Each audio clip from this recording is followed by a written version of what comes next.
fantasy short stories. To a Selkie, water is an integral part of life. For them, the gentle waves of the ocean or the rocking pull of a river was like being free. No, not free, at peace. It brought a sense of balance, of belonging, and even a reminder of home. For those that made the sacrifice to live inland, however, they forever pined for that small part of them that was missing. Pyra was no exception, and with so much weighing on her mind, it was no wonder she once again found herself sitting on the bank of the river. Her toes were pressed into the silt of a shallow eddy as she watched glittering lightning bugs dancing lazily and playing tag with the scattered moonlight on the rippling water. The river Teviot was the very lifeblood of Ebra.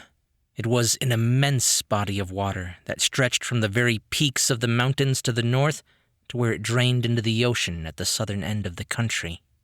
Some portions were over a mile wide, but where Pyra sat, the bends and curves of the land calmed the raging torrent into a gentle eddy, a perfect place to mull over any one of the thousands of problems that troubled her. A rustle in the reeds to her left pulled Pyra's attention from the river, and her hand snapped down to the weapon at her side.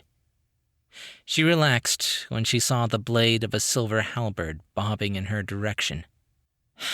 "Hello, Undine." She looked back over the water. "Isn't it a bit late for you to be out looking for me?" The Dryad gave a short bow. "Your Majesty has been out so long that late has become early. I begin to worry. I don't know why.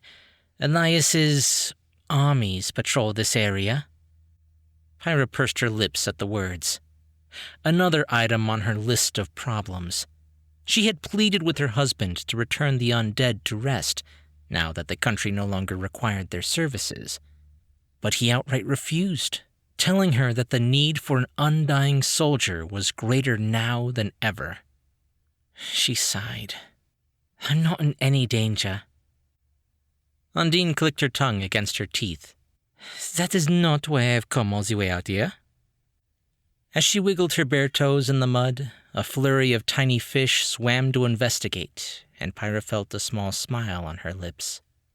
It was short-lived, though, as her mind wandered back to the dark storm hanging over her. "I do not wish to go back into that tower." Noting how tiny the Queen's words sounded, Undine stepped closer. She leaned against her halberd as she set her sights across the open field around them. "You cannot avoid the king forever." For a brief moment, sadness welled up inside Pyra, before a scowl pulled at her features and she scooped up a rock, heaving it into the river with a petulant huff. "He will not listen to reason, Undine. I am his wife, his queen, and he refuses to see that this... She chucked another stone into the water. "Idiotic plan of his will only plunge our nations into farther chaos."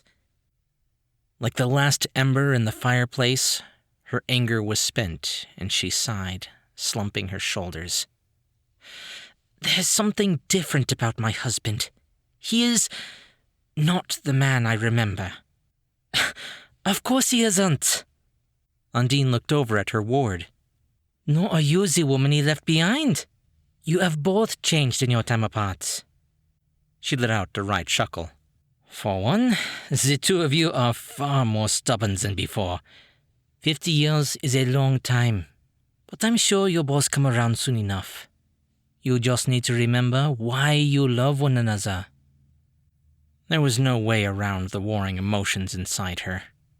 Pyra narrowed her focus on the glow from the lightning bugs with a frown. "It's not that. Well, not just that. Reopening these portals will only invite further strife with the Brotherhood." She closed her eyes for a moment before turning to look over her shoulder. "Ever since he learned of what transpired at the Battle of Death's Tide, he's become obsessed with eradicating their order. Even though I've told him we've all but abolished their presence here. It's as if... Do you hear that?" A low rumble of tremors silenced the words in her mouth as she looked up. A blinding flash of blue light split across the heavens like a burst of lightning, illuminating everything around them. And then another, and another. Despite the lack of cloud cover, the sky became a swirling tempest of blue streaks.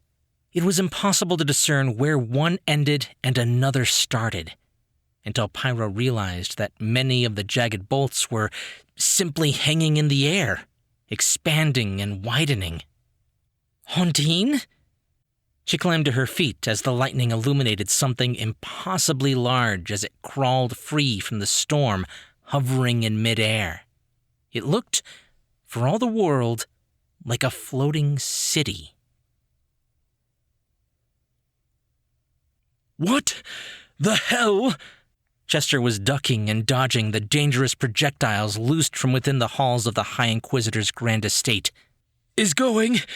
A blue bolt of energy ripped open in front of him, releasing a massive burst of air that knocked him clean off his feet. Ah! With one hand still clenched around the handle of the door, Vel reached out with his other and snatched the Prime Minister before he was launched into the jagged vortex that had torn reality apart just behind them. Why would I know? He grit his teeth and, with effort, hauled the man to his feet and shoved him in the direction of the glass elevator located just outside the estate. Because you were the one just going off about closing the rift.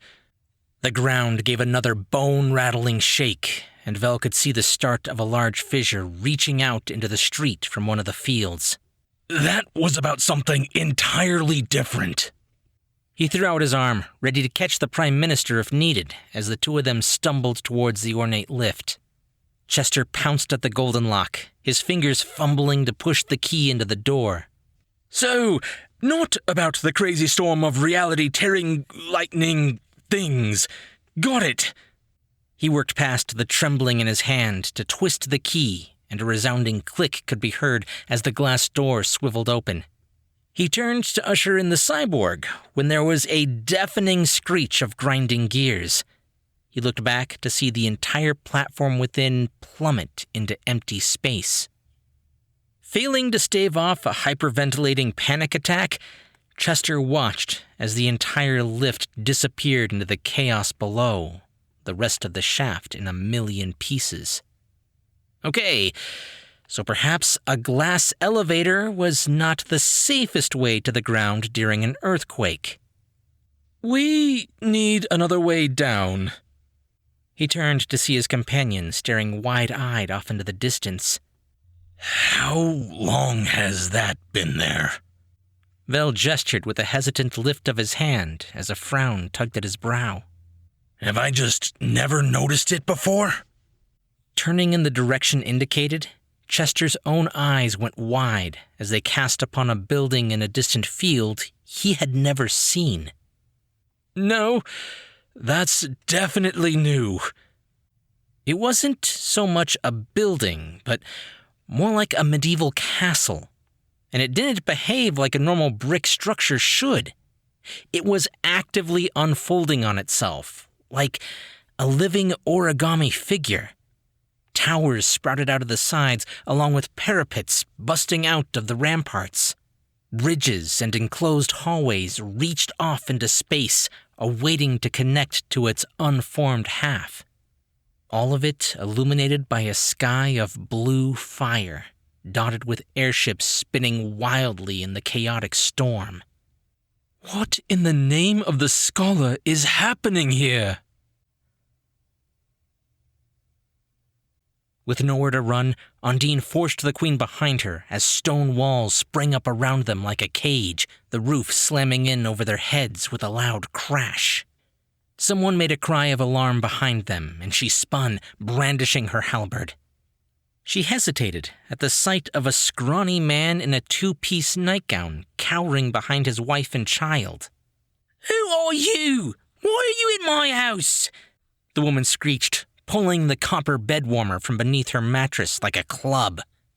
Smiling at such a brazen attitude, Undine kicked open the door to her right and hauled Pyra back out into the night. Only moments ago, they had been running through the dry fields, making their way towards the Infinite Tower when the storm had reached the ground. Now, a sprawling metropolis, illuminated by the constant blue lightning, was materializing into existence around them.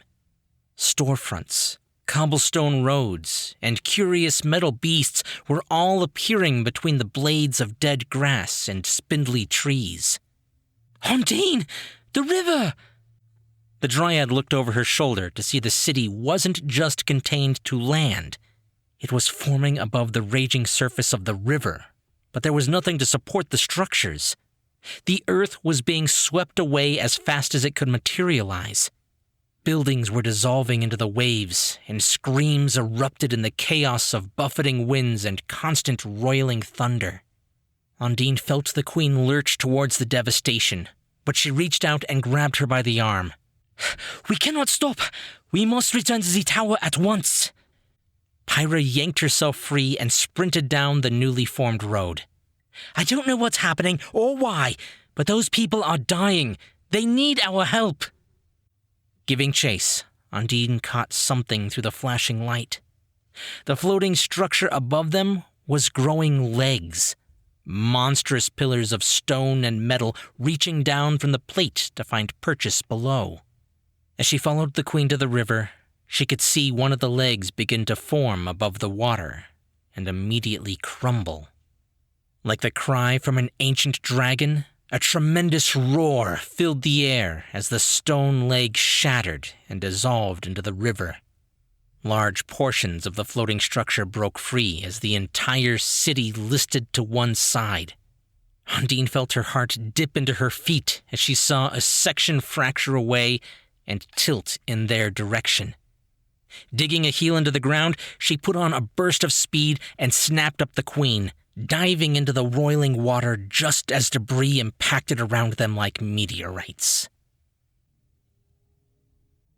Angle of slope has reached 15 degrees.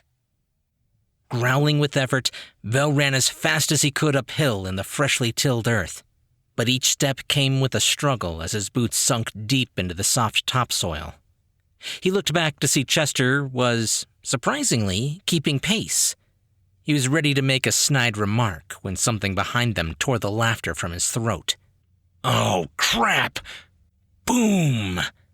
An airship, ragged from being tossed around like a kite in a storm, impacted the ground less than 30 feet from them, exploding into a hailstorm of metal and wood. As the soil cratered outward, it flung them roughly away, further uphill, and a large stake of timber embedded itself into the fleshy portion of Vel's left arm. Are you all right? Blinking away the pain, the cyborg rolled over to see Chester had landed practically uninjured. Well, as far as he could tell anyway.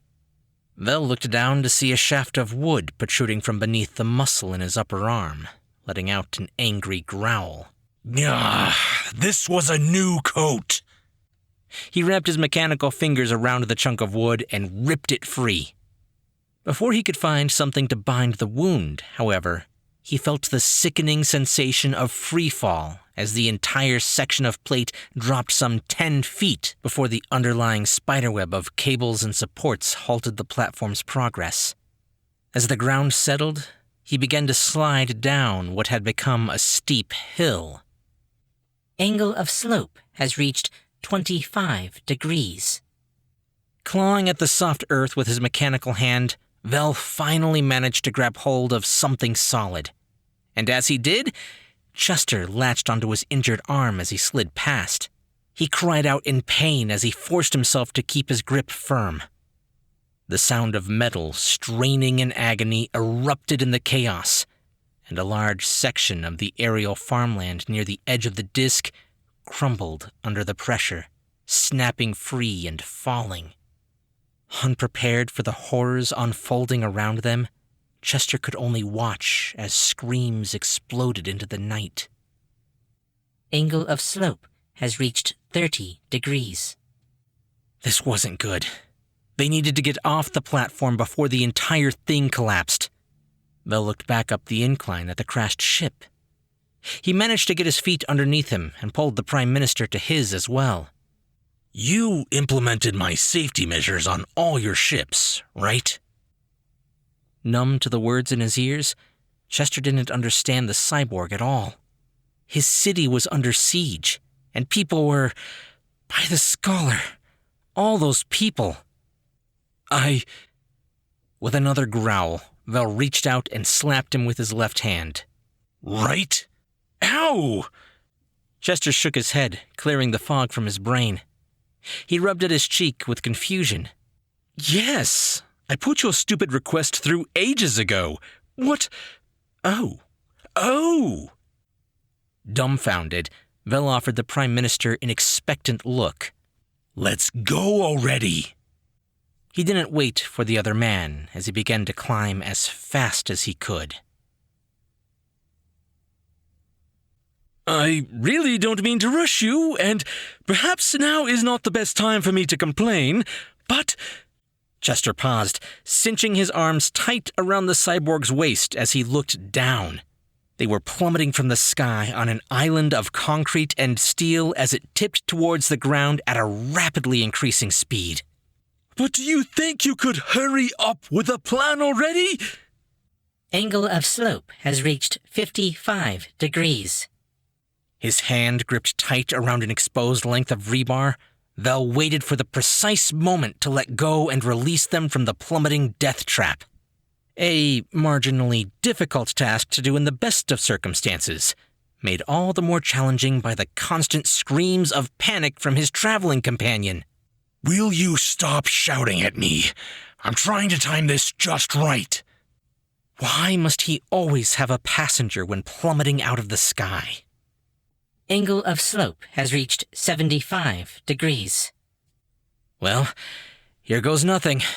Vel convinced his mechanical fingers to release their hold on the rebar, and he kicked off, launching himself and the Prime Minister into the air.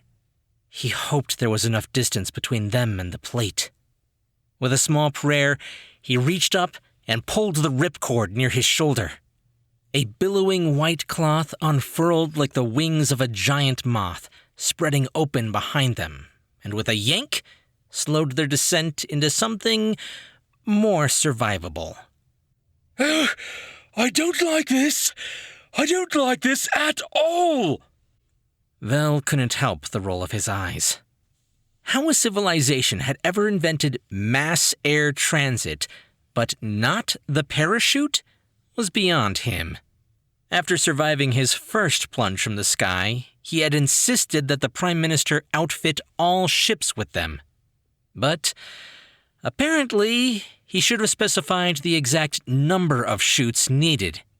Hence why he was sharing one with the screaming man-child instead of each having his own. A rush of wind pushed him further out into open space, and Vel watched in horror as the remnants of the platform he had just been clinging to crumpled into the water. Wait, water? He gave his head a shake and looked down once more. Since when did Avis have a ginormous river running through it? The pillar slammed into the water, and the wave it created was catastrophic. It rose dozens of feet into the air before crashing into the city on either side and rushing further downstream. As the wind carried them over the devastation, Vel realized with a jolt that he recognized this area. He had done some work on a building right over there. It was gone now, underwater or collapsed. He had eaten in a cafe not that long ago just around that corner, and he could still make out the top of one of Piper's favorite bakeries. He frowned. Piper? He had spotted her figure for only a second, but even at this distance, it had definitely looked like her. Amy, scan for survivors in that area and bring them up on my display. Enlarged images popped up into his field of view. There was a man perched atop a building, furiously waving his arms. A stone Goliath was clinging to a branch that had dropped low over the water. And Piper, floating limp on her back as the rushing water carried her closer to the edge of the city. Why would she be here? She was supposed to be headed for Austria. It doesn't matter, he thought. She was here and in danger of drowning. He turned his head, looking over his shoulder at the Prime Minister. I need you to grab hold of the risers. I'm going to disengage. Chester choked on his response before he managed, What? Absolutely not! He looked up and then down below them. They had to still be at least 100 feet above the surface of a raging river. At night. If you let go now, you might not survive. Listen, I don't have time to explain. Vel began unbuckling each of the straps that held him into the harness as the Prime Minister moved to latch on to the risers. As they were carried over her location, he removed the last tether holding him to the chute and let go. Wind rushed up around him, deafening him in his descent. For the briefest of moments, he experienced a dash of déjà vu, or maybe it was a hint of PTSD as he stared down at the rapidly approaching surface of the river. He swallowed down his fears, took a deep breath, and pointed his toes. He didn't actually feel the sting of the impact at first, but, like a swarm of angry bees, he was quickly overwhelmed by the sensation of 1,000 stings across his body. He went rigid for a moment as he felt his boots hit the riverbed. As the cold sensation hit him next, he nearly gasped in a lungful of water and forced his body to engage. Vel kicked and scooped at the water, his injured arm screaming at him to stop as he fought to lift his denser-than-average body to the surface. Even with the night vision in his artificial eye, it was hard to make out anything in the murky depths. Buildings loomed like ancient ruins as the water pulled him through them at disconcerting speeds. He pushed past floating debris and lifeless corpses until his head broke above the water and he sucked in a gasp of air. He looked around, Amy overlaying the obstructions in the river. He spotted Piper nearing a rushing bend of water. Warning. Speed of current increasing. Vel didn't need Amy to point out that there was likely a drop up ahead. As the buildings gave way to trees and dense shrubbery, he could tell they were nearing the edge of the city. The river was quickly approaching a tailout with a jagged landscape. If they hit any of the rocks, they could get pulled down and quickly drowned in the undertow. He put on a burst of speed to reach the girl. More than once, Vel found himself pulled under by the rapids or slammed into collapsed houses by the unruly topography of the cityscape. Despite his injured arm, he broke the surface again and again in his attempts to reach Piper. After the third time of nearly choking on river water, he managed to wrap his mechanical fingers around the girl's limp arm and pulled her in close. And then they were airborne, flung from the water by the violent tailout and dropped into the plunge pool beneath a shallow waterfall. Vel almost lost his grip, but managed to hang on as his other arm kept them aloft. But the more he struggled to reach the shore, the more the currents pulled him back. At this rate, his body was threatening to go into shock in the frigid waters. Something impacted the surface nearby. Chester splashed frantically, attempting to reach them while still holding tight to the parachute cords with one hand. The canopy of the chute had become tightly wedged into the crook of a tree on the shore. Are you insane?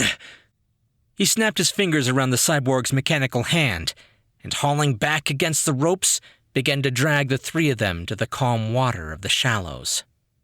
Vel allowed himself to be guided from the turbulent river until he could put his boots in the soft sand. He trudged the rest of the way, pulling Piper along as he did. The weight of his soaking coat hung heavy on his tired shoulders, and he collapsed to his hands and knees as he reached solid ground. He laid the girl down in the muddy grass before flipping over her limp body and checking for a pulse. Vel breathed a sigh of relief when he felt her heartbeat, and she was breathing. And she wasn't Piper. He frowned as he took in her similar yet different appearance. This woman was older, with the same golden hair, but her copper skin was mottled with vitiligo. The similarity was striking. Perhaps an aunt? As he let go of her wrist, he noticed a simple gold band around her ring finger. You didn't say anything about Piper being in that chaos. Chester exhaled as he slumped into the grass. Vel dragged a hand down his face before collapsing into the sand beside her. It's not Piper. He let out a shuddering breath. His eyes drifted up to the crumbling ruins of Avis Isle. At least this meant Atticus wasn't at the bottom of a river. But on the other hand... A gentle tap at her door pulled Piper from her musings. Turning away from the night view from her window, she slid off the tiny bed and answered the knock. What? Why aren't you sleeping? Atticus gave his sister a sheepish smile. I need to tell you something, and I don't want you to be mad at me. He twisted his hands together nervously. She let out a heavy sigh. Oh, brother, what did you do now? Well, Unit 2 and I was inspecting the main thruster of this ship. It's absolutely ancient. I'm surprised we were able to achieve lift at all. You actually need... Atticus, stop rambling. Piper put her hands on her brother's shoulders. What happened?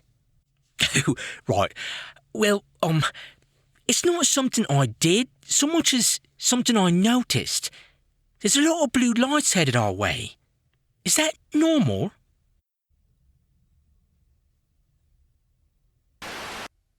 We thank you for joining us for this chapter of the novel of Portals and Portents, Book 4 by Lesley Herron in this ongoing series available here on Tall Tale TV. You can find links in the description to where you can listen to all her books and novellas, with new chapters appearing as they are being written and recorded. Any luck? No. Keep looking. Aha! Found it! Now what? Good job. Now, find another. What do you mean, another? As in, a second one?